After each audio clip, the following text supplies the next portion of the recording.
Okay, this is a recap for SVU from last night. Okay.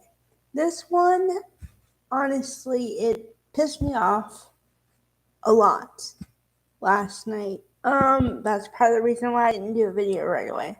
Because I didn't want to come on here and be like already mad when I was doing the video, but it's been 24 hours and I still say that I'm still mad at this episode. I'm not mad at the writers and everything because they work with the story and everything. But I'm mad because this happens in real life and I'd like to see on my TV that maybe it's possible that even though things like this happen, the right things happen to those accused. But that's not always the case. Okay. So what happened is the woman was in a store, apparently a clothing store, and she was buying a bathing suit or something. Because, the bathing suit, okay, for all the women in the audience, and maybe the men will understand this too, but when you buy a garment, it has the protection thing in the garment, right? Okay, so what happened is this woman, was raped in in the dressing room, and she said she didn't get a visual of her attacker or whatever, right? So I was like, okay.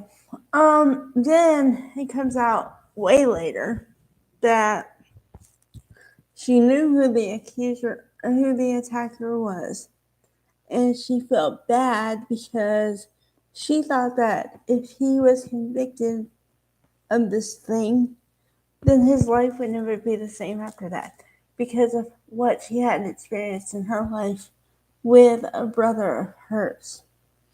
Okay. So she was reluctant to identify her attacker, right? Okay. So she gets off the stand, says, I can't do it. She talks to the DA and the captain, which is Olivia Benson, Mariska Hargitay, right? Okay. So they convince her that, well, I mean, they don't convince her, but they say whatever you want to do is fine. But, I Olivia says I wouldn't be doing this if I didn't think you'd get a fair trial. Okay.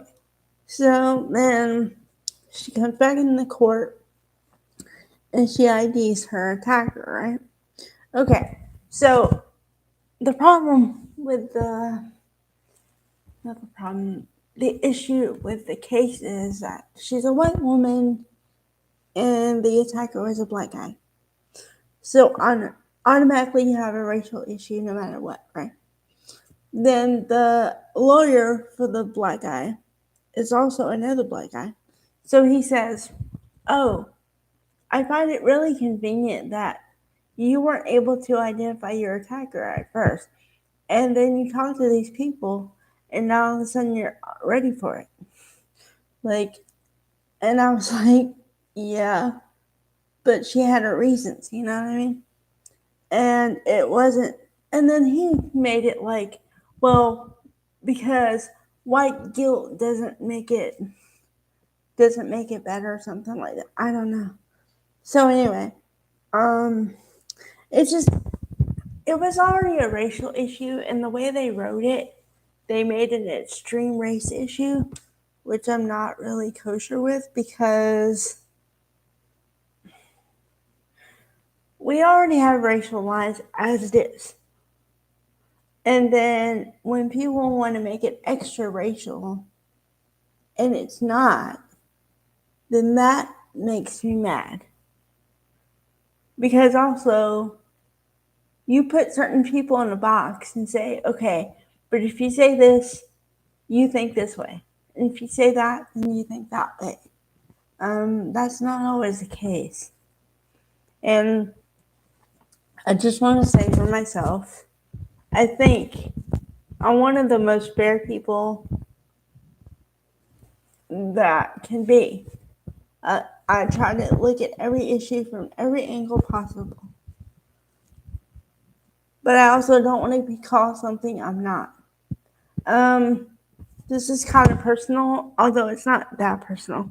But I'm starting to put myself back out there, okay?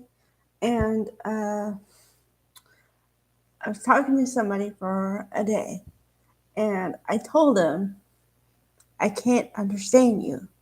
It wasn't anything. It was literally, I couldn't understand him. He called me a racist. I am not.